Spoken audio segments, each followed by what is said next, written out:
ये संसार एक नरो नारी से उत्पन्न हुआ है और जिसने सृष्टि की रचना की है वो भी सारे संतों ने, सारे विद्वानों ने कहा कि वो परमात्मा एक ही है। तो मैं यहाँ से आज कुछ ऐसी बातें मैं शेयर करूँगा। स्वामी जी क्या थे, चंद मिनट में ये बात हमारी ऋषि बहन यहाँ बैठी हैं। 2003 में मेरी पहली प्रथम मुलाकात स्वामी जी से हुई। इस्कॉन टेम्पल के अंदर एक प्रोग्राम था। हमने जो वेद पुराण और उपनिषद हैं या जो साहित्य उन्हें कहते हैं उन्हें पढ़ा। तो पढ़ने के बाद सरदार सतनाम सिंह उपल इसी संस्था से वो भी जुड़े हुए हैं और हम भी उसी वक्त से जुड़ गए।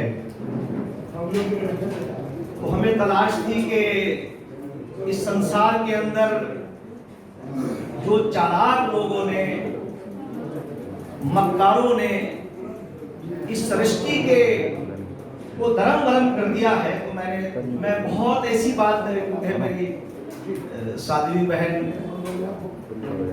बैठी है, मेरी बहन है, और मैंने स्वामी जी से जिस वक्त मेरी मुलाकात हुई तो मैंने उनसे कहा कि आप मेरे बाप की तरह से हैं।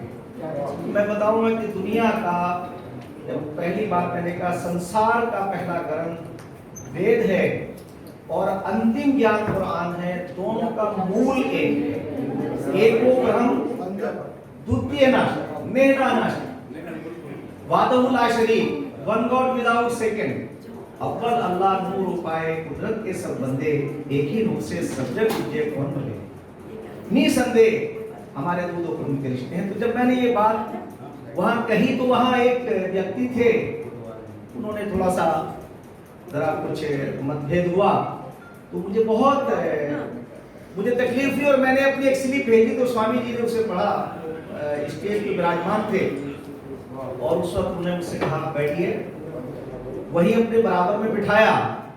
तो मैंने कहा स्वामी जी एक बात बताइए, जब मैं यहाँ आया, फिर मैं प्रथम बार यहाँ आया तो स्वामी जी ने मेरा सम्मान किया। तो मैंने कहा ये तो नहीं हो सकता कि बाप बेटे का सम्मान, कि नहीं, आप हमारी जगह पे हमारे पुत्र सम्मान हो।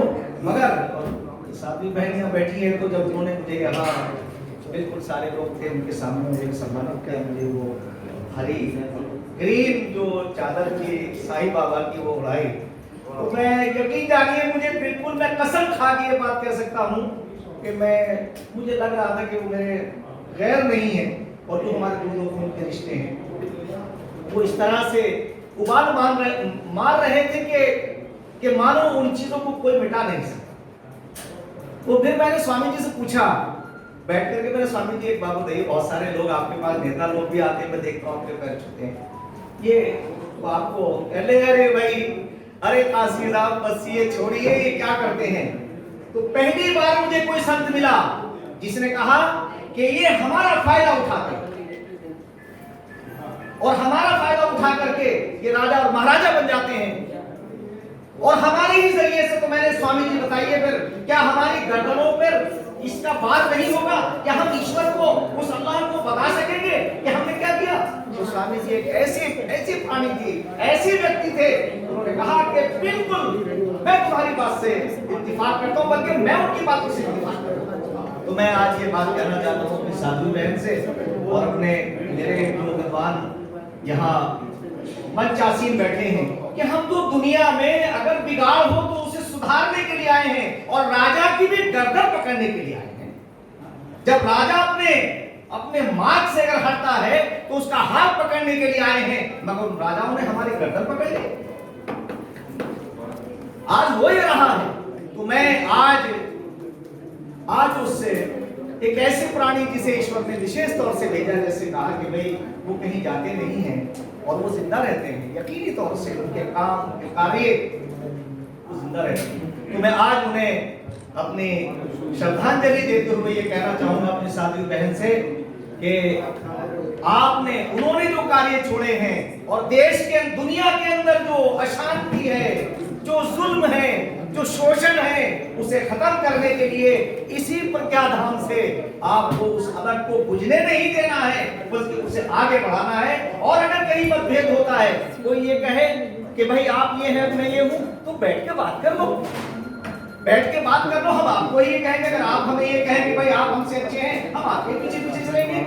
मगर आप अच्छे तो हो, आप इस लायक तो हो कि आपके पत्तियों पर चले। तो इसलिए मैं अपने साथी बहन से आज मैं स्वामी जी को श्रद्धांजलि देते हुए ईश्वर उन्हें उनकी आत्मा को शांति दे और उनके जो छोड़े हुए जो उनके मार्ग हैं उस पर हम चलते रहें। तो मैं अंत में वही बात के स्वामी नित्यानंद सरस्वती जी महाराज जो इस फाउंडेशन फॉर रिलीजियस के फाउंडर थे और स्वामी जी दिल्ली में महामंडलेश्वर यानी तमाम संतों के अध्यक्ष थे, स्वामी प्रज्ञान जी महाराज। तो जब वहाँ इस्कॉन के अंदर हुआ तो एक मैंने उनसे बस एक बात कही थी कि स्वामी जी मेरा निवेदन ये है कि आप एक विद्वान हैं और विद्वानों को जमा करके इन लोगों ने ये जो लोग अलग अलग मठाधीश बन गए हैं, इन मठाधीशों ने कब्जा करके दुनिया को अशांति की तरफ ला दिया है। और संतों का मंशा है कि शांति हो, सद्भाव हो, किसी भी प्राणी को नुकसान नहीं होना चाहिए। तो हमारा कर्तव्य है स्वामी जी, हमारा कर्तव्य ये नहीं है कि हमारे कहने से, जिसे कहा कि वस्ल के असबाब पैदा हो तेरी तकदीर से, वस्ल के असबाब पैदा हो तेरी तकदीर से, देख कोई दिल न रुक जाए तेरी तकदीर से।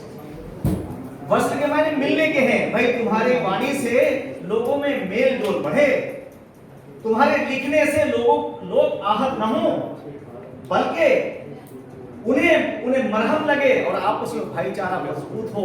यही संतों का कर्तव्य है, यही उनका फर्ज है।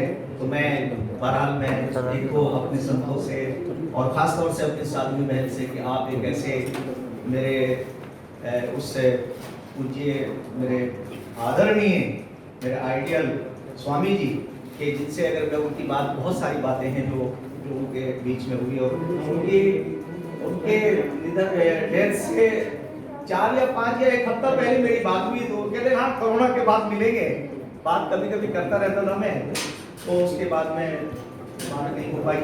मगर मुझे ऐसा लगता है कि जो सिलसिला था वो बराबर चल रहा है। उनका जो कार्य है वो ये है कि हम ये एक ऐसा ये धाम, ये हमारा ये मरकज, ये हमारा ऐसा प्रतिष्ठान बन जाए कि यहाँ से हम पूरी दुनिया के अंदर कोई गैर ना हो और कोई दुखी ना रहे, ऐसा माहौल बनाए। और उसके लिए क्योंकि जो मातृ शक्ति है आपको उत्तराधिकारी बनाया, तो मैं एक बात ये कहना चाहूँगा कि बेटा और बेटी में कोई अंतर नहीं है। ये जो आज बेटियों को जिन्होंने कम आंका है, ये भी गलती है कि पुरुष ज्यादा महान है, ऐसा नहीं है। दोनों बराबर हैं, दोनों में बराबरी रहे। और स्वामी जी जाते जाते जो अपना उत्तराधिकारी हमारी बहन को बना के गए हैं, ये भी एक नई सोच छोड़ के गए। और मैं बहन जी से भी कहूँगा कि आप विचलित न होइएगा, आप आगे चलिए। आप एक ऐसा इनकलाब ला सकती हैं कि जो 3 दुखिया लोग हैं आपस में लड़ रहे हैं, बगैर किसी बात के एक दूसरे को हानि पहुंचा रहे हैं, महिलाओं का शोषण हो रहा है, तो आप निकलिए, हम सब आपके साथ हैं, ईश्वर की ताकत आपके साथ आएगी।